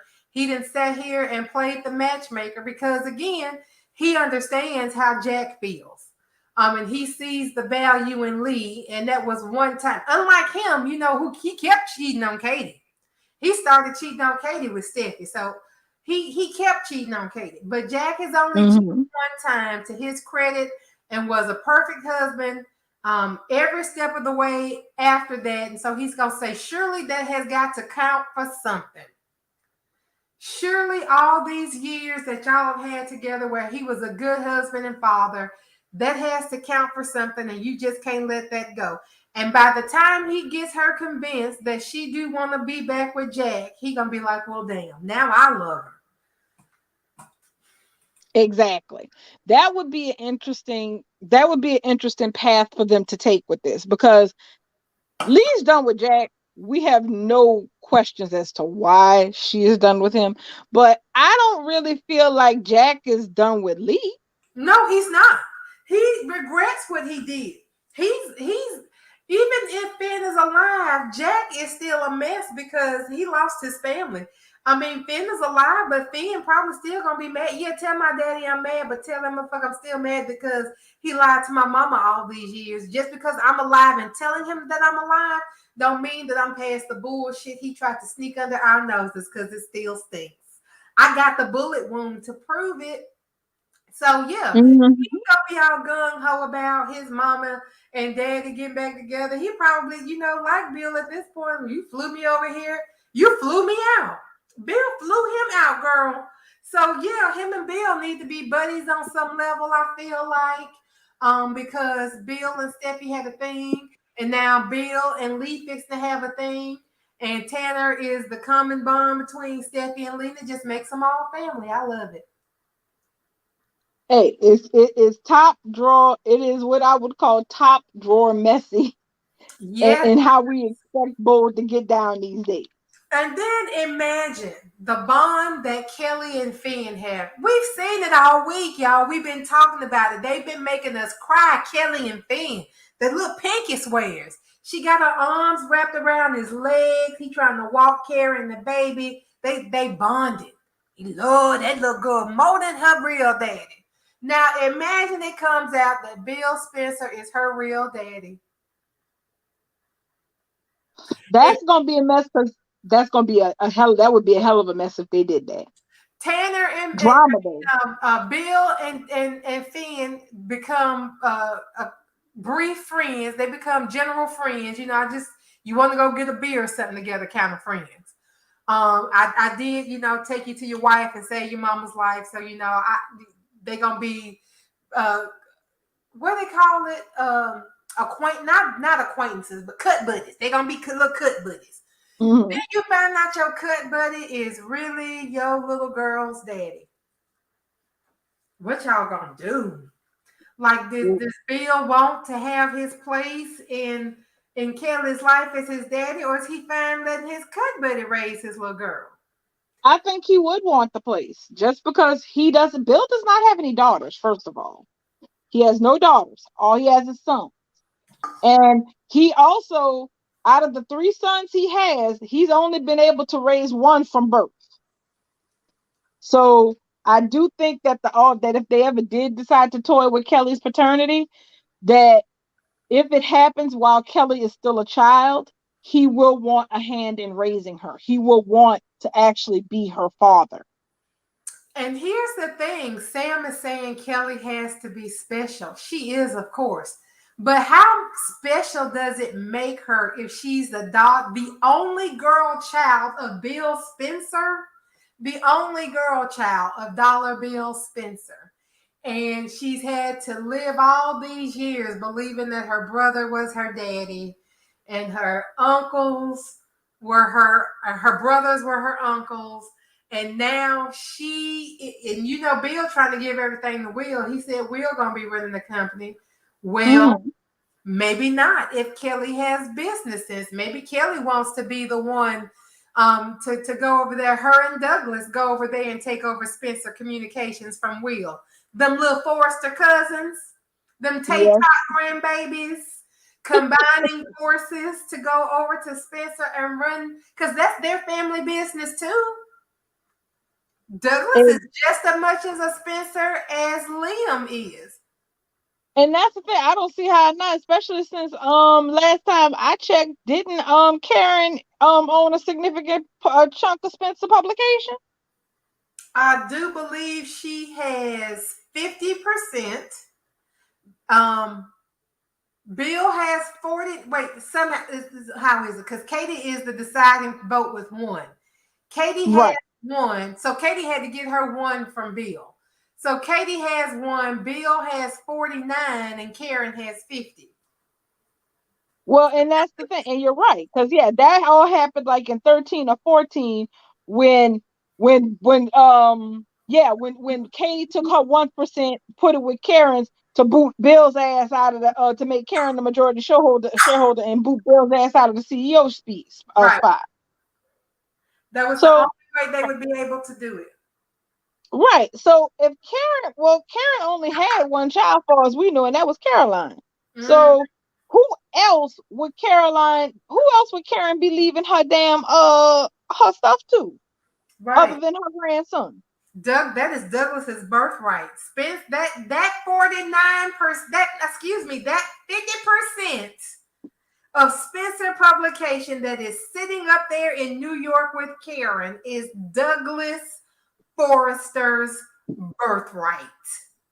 Yes, ma'am. When Bill says that Will be running the company, Will can only run the company if Douglas is cheated out of his birthright, because Will's parents together are only 50%. They equal. That is Douglas's birthright. Hot damn. You remember I told y'all a while ago that Douglas will probably get an interest in the newspaper business and go work over there at Spencer? This is how it happens. This is how it Exactly. happens. And if anybody listens back to what we say on a later date, and they happen to write for a show, put a pin in this shit and come back to it when these children grow up, please. Because that is Douglas's birthright. Nobody has talked about that because they're so focused on him being Thomas's son. But he is also And being Hope, and Hope being his mama. Damn, man, who cares about that? negating Hope, negating Caroline as his mama steals his birthright. Because if Hope is the only person they think of as his mama, Hope ain't got no rights to whatever is gonna be in Karen's will when she dies. Karen had one child, and her one child had one child. Who else is they go? Danny ain't got no people. She could leave it to Danny, but then she probably would leave it to Danny in a conservatorship for Douglas when he comes of age, because rightfully when Karen died, she would have left everything. She would have split what she had between Caroline and Danny if Danny wasn't already dead. So with Caroline being dead, it all goes to Danny. But because that's the family business, Danny probably don't want nothing to do with that. No way. It would have went to Caroline. And Caroline would have given it to Douglas. That's that baby's damn birthright. That's his birthright. And I don't really think Danny would even have much to say, because her thing all about Spencer was like, you know what, Karen, you and your crazy brother do what the fuck ever. Yeah, she didn't never want no part of it. She didn't even want Karen to be involved in it, really. Pretty much. She was like, I mean, so yes, that is something that if the show is still around and when they start aging these kids, that is something that needs to be cut far back. I know Belle killed Caroline for no damn good reason, just to pass him off to Hope, but that boy's a Spencer. So he's entitled to 50% of Spencer Publications once Karen shuffles off her mortal coil, because who else is she gonna leave it to? She ain't gonna give it to Bill. Let me go mess these people's heads up, because I'm fixing to post that on the Twitters right now. Mm-hmm. And then on top of that, and Miss Queen Libra and Amaya had good points in the chat, is that Bill only has 49% of the business to split between 3 damn children. Right. So unless he cutting out 2 of his kids to give one of his kids yes, honey, Douglas is the fucking majority. And he is 5% of Forrester. This little boy is a double dipping mogul. Honestly, this is why I love the Tay-Ties. They both rolling heavy with plenty of money under their wings. Now, Steffi has 2 children, so obviously she would split whatever she has between whatever children she has, to be fair.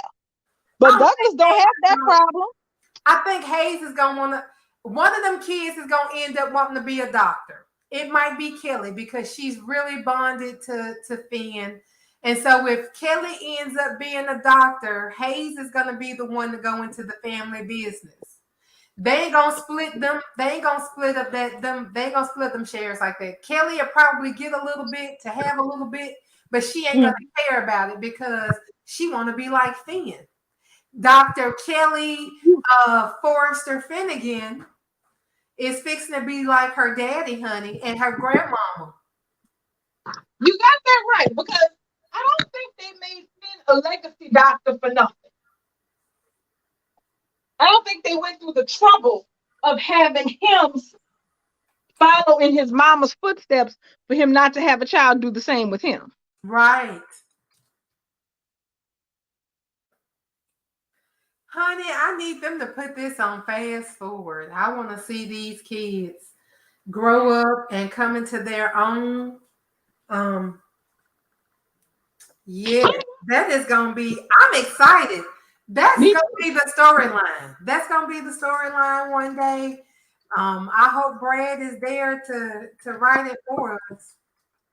I really do, because it is interesting, because at the end of the day, just like Taylor and Brooke used to, rule the roost, and they were the storyline movers, that time comes and that time goes.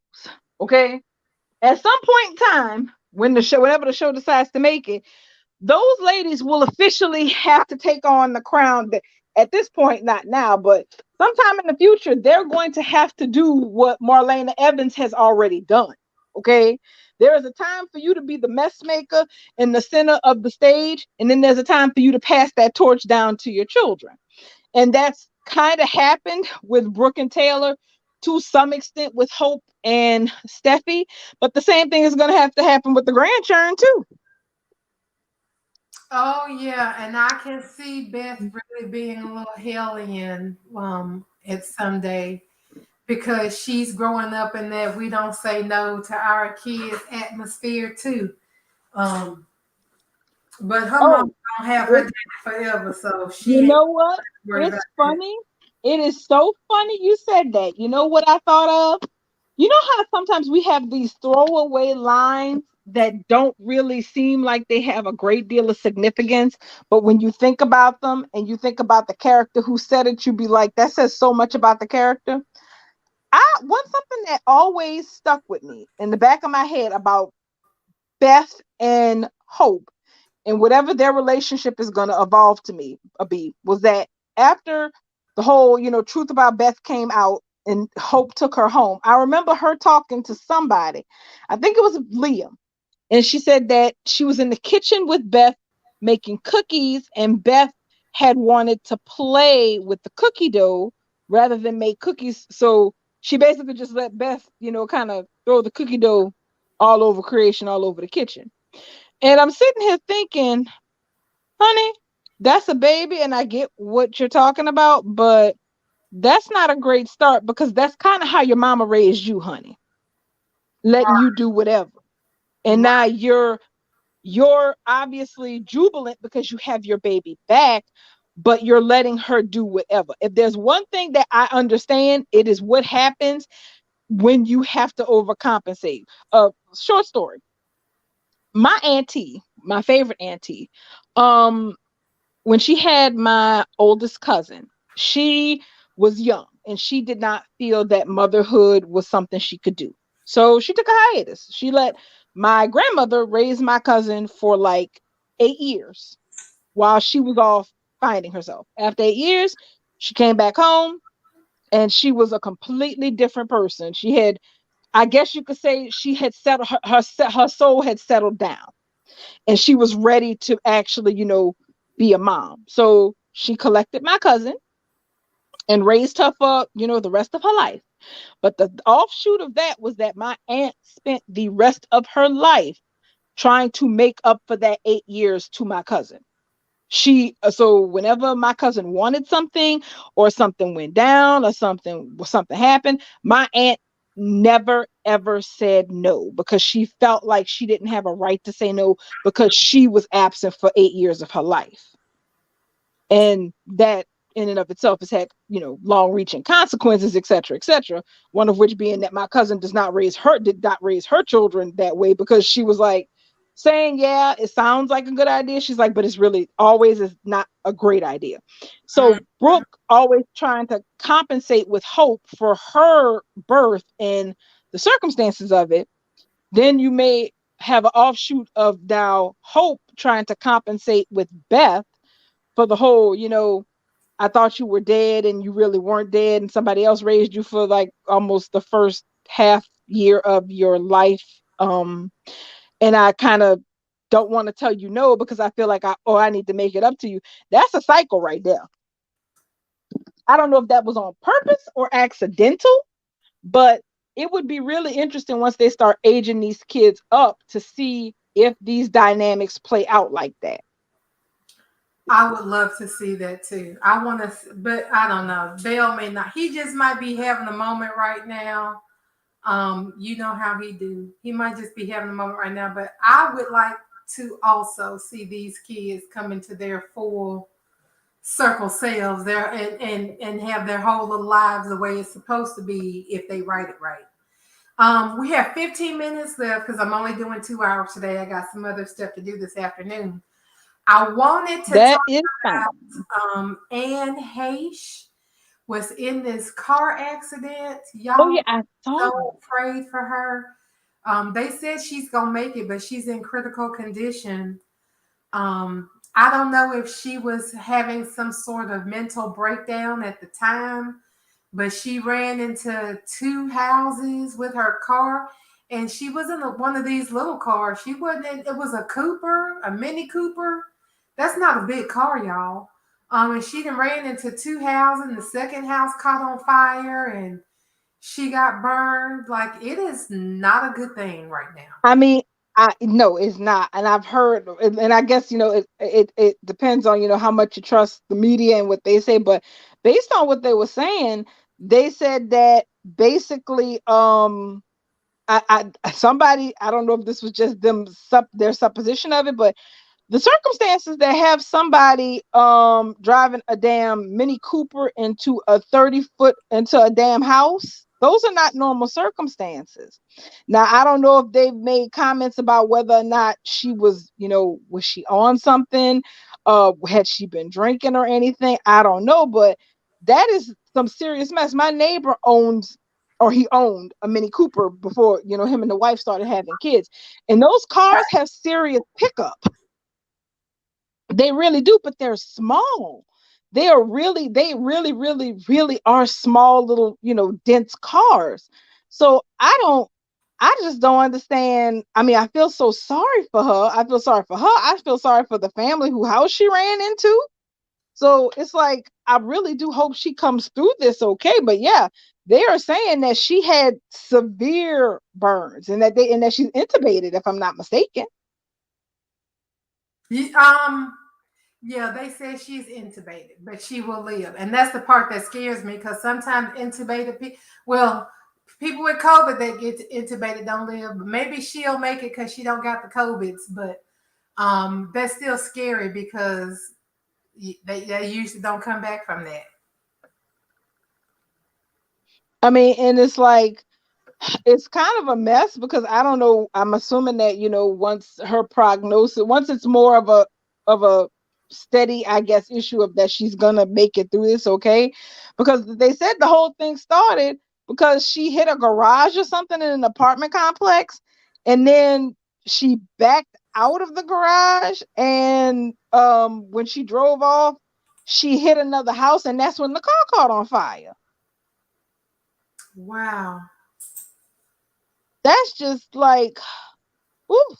I'm like, I don't know what was going on or what the situation was. I hope she's okay. I definitely hope the people who were affected by what happened are okay. But it's just, Amaya said that TMZ had a picture of her right before, and they say that it looks like she may have been intoxicated. I'll be honest, it's not a great deal, but I hope she wasn't driving like this sober. Girl, it's not great either way, but well, it's better if she had an episode and was sober than it was if she was drunk, and this is the result of drunk driving. Because, girl, you done sat here and fucked up people's lives and fucked yourself up drinking and driving.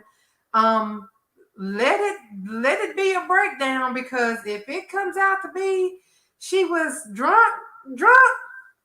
Oh, girl, I'm looking. Podcast suggests drinking. They said a podcast. Video shows her speeding. Ooh, it sure do. Hold on. Let me see if I can't share the screen. Oh, goodness. We were supposed to be talking about the stories, but I believe this needs to be. Well, this is story related because, fuck, Anne Heche. Come on, y'all. Anne Heche. I love her. Oh, yeah, that's fast. Holy shit. See that? That's fast. That's way too fast. That's way too That's fast. like she wasn't just doing the speed. She's doing well above the speed limit going in a residential area.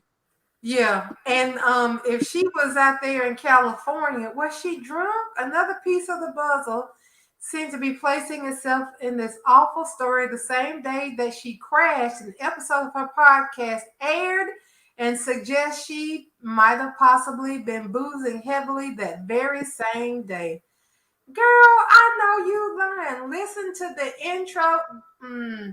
Well, okay. Mm-mm-mm. We fixing to listen. You know, living Atkins for years As now. soon and as we having get through a listening killer to sleep Rob Lowe talking about how much he loves Atkins, you know, Yes, these indeed. people must be paying him a shitload of money because even his character on that Texas 911, Rob Mhm. Lowe's 911, he does keto and Atkins too. He don't say the particular product, but he talks about being keto all the time and all the stuff he's doing. Here we go.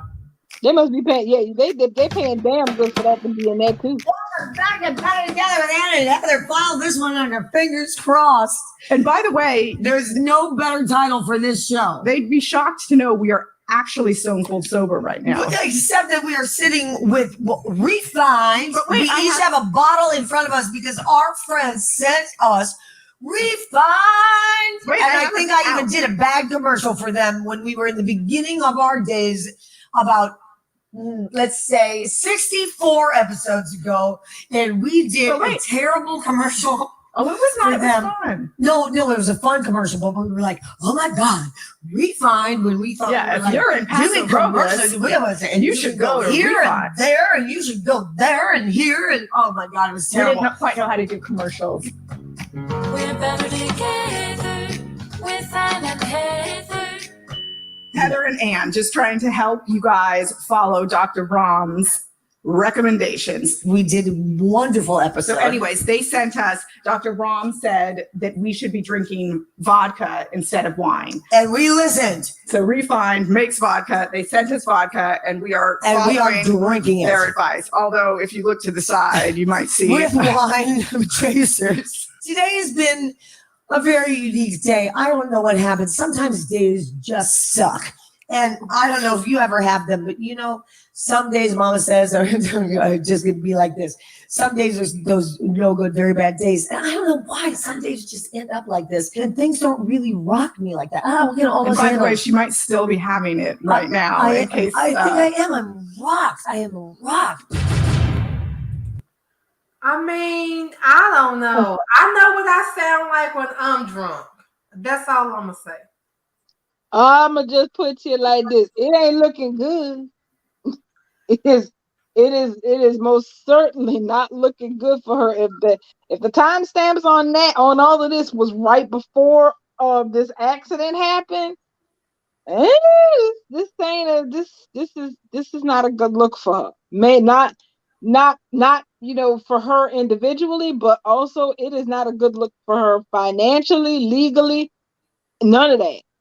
Because obviously those people whose houses, whose garage and house she didn't crashed into, they're like, you know what? Guess what? You gonna have to pony up for this shit because I know I'm not.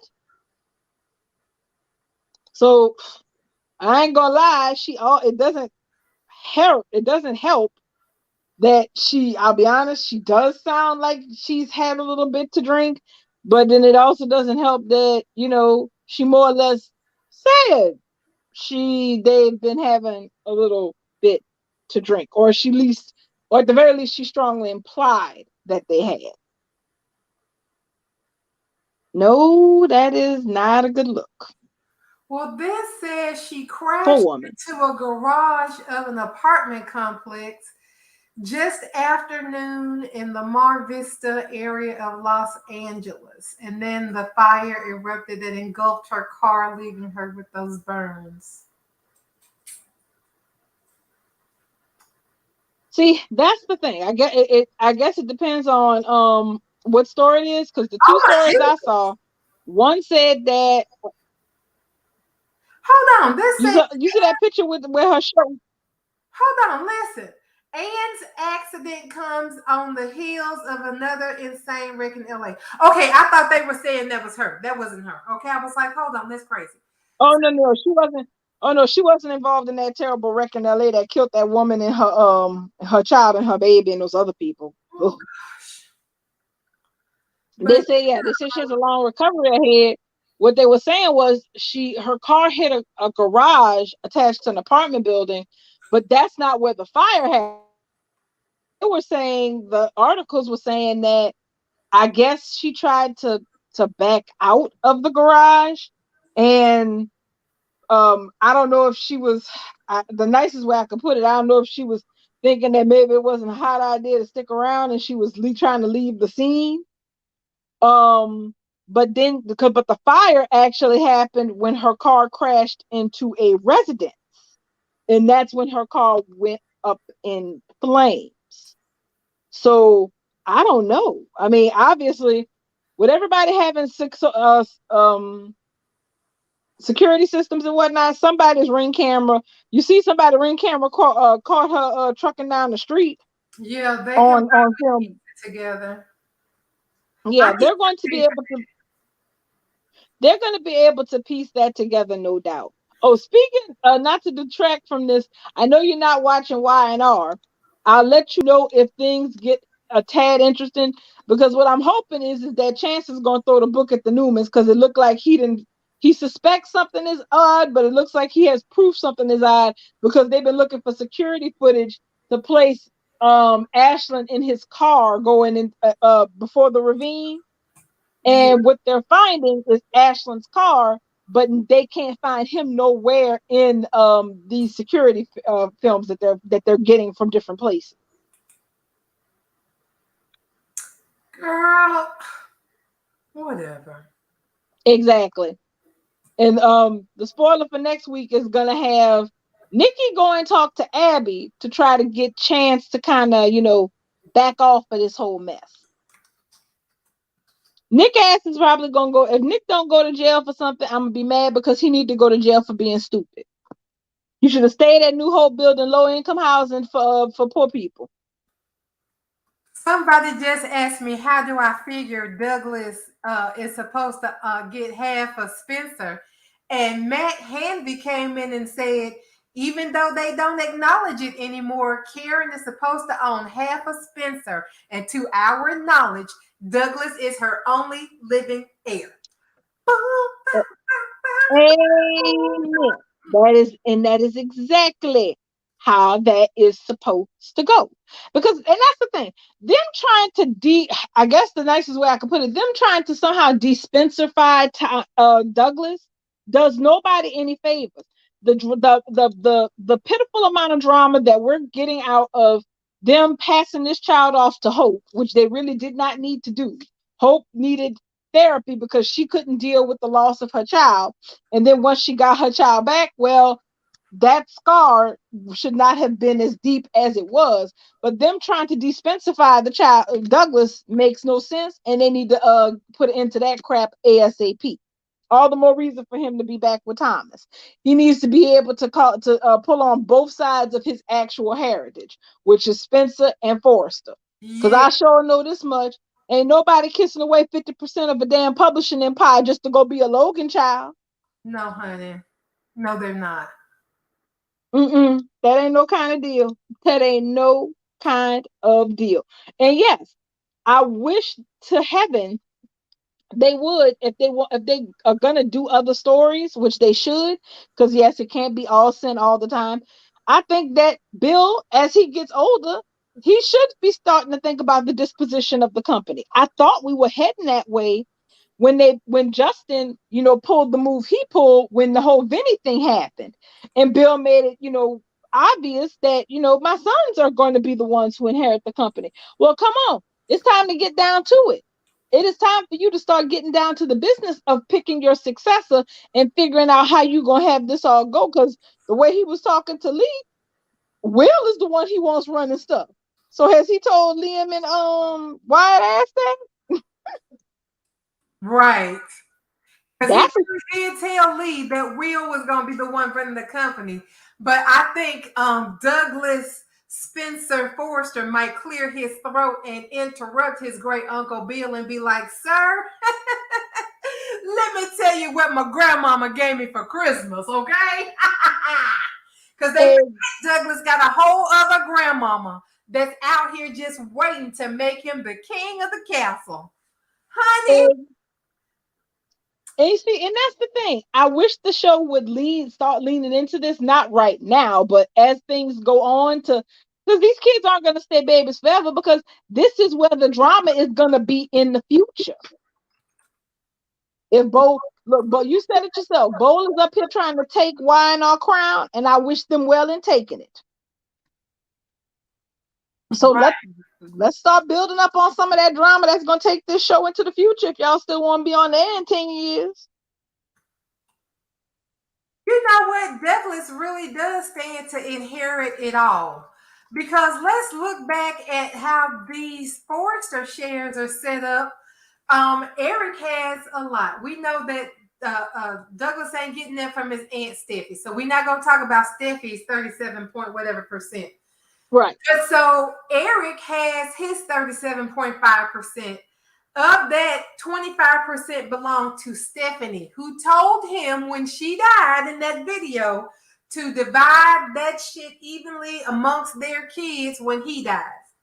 So, what we looking at Ridge's part of that. They divide that 37.5 by what, 3 kids, 4 kids? They got Well, yeah.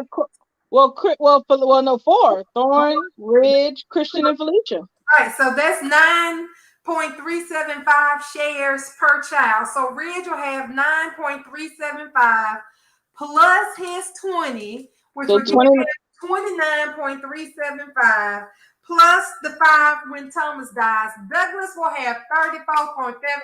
Douglas will be equal to his Aunt Steffi, who will no doubt give her shares to little Miss Kelly. So Douglas and Kelly will be running Forrester and have Spencer publication on the backdrop, because Kelly is going to get her daddy's part of Spencer that gets passed down from Liam from Bill. Well, that's her only key in the Spencer. But then she's going to have all of that from Steffi from Forrester. Then she's going to have whatever she gets out of her daddy, who gets it out of Bill when he dies. Them two right there is going to bring the game on them companies. Ain't nobody else going to have the majority except for Douglas and Kelly. That's how it works out. Yeah, I agree. Yeah, I agree. Maya. Ridge is gonna leave. Well, Ridge will probably leave some to RJ. I don't imagine he'd leave it all, though. I will say Brooke will be salty as hell if her son don't get a piece, but nobody care what she think about that anyway. The fact that I even forgot that RJ even damn it exists. Okay, so that's the show's fault. Maybe Ridge will divide, since Steffi already has so much. Maybe Ridge will divide what he has between Thomas and RJ. That's still gonna give Thomas 10 and his 5 a whole 15. Right. And if they don't give Thomas another child, hey, it all goes to Douglas. And Douglas got his 15 from his daddy. And what that'd be the whole 15, because he would get the 10 from Ridge plus the 5 he already gave. So Douglas will have 15% of Forrester and 50% of Spencer. He's the future. They have to invest in Thomas and Douglas, because Douglas is the future of at least one of these families. That's better.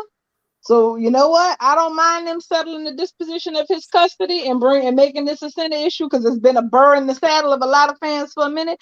But let's go ahead and get this set up, because Douglas is a key part of the future, and that's just for the business side. That's not even talking about his romantic possibilities down the road. Right.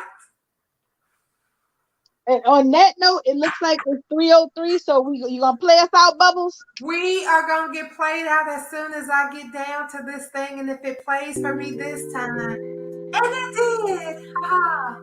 Thank y'all so much for coming at the last minute on the Saturday. I know I said it was gonna be by the seat of our pants, and that's exactly what we did, because I gave you 10 minutes notice and you showed up. So I appreciate you guys showing up and being here, and I will not forget you when I am standing on the red carpet at the Emmys next year. And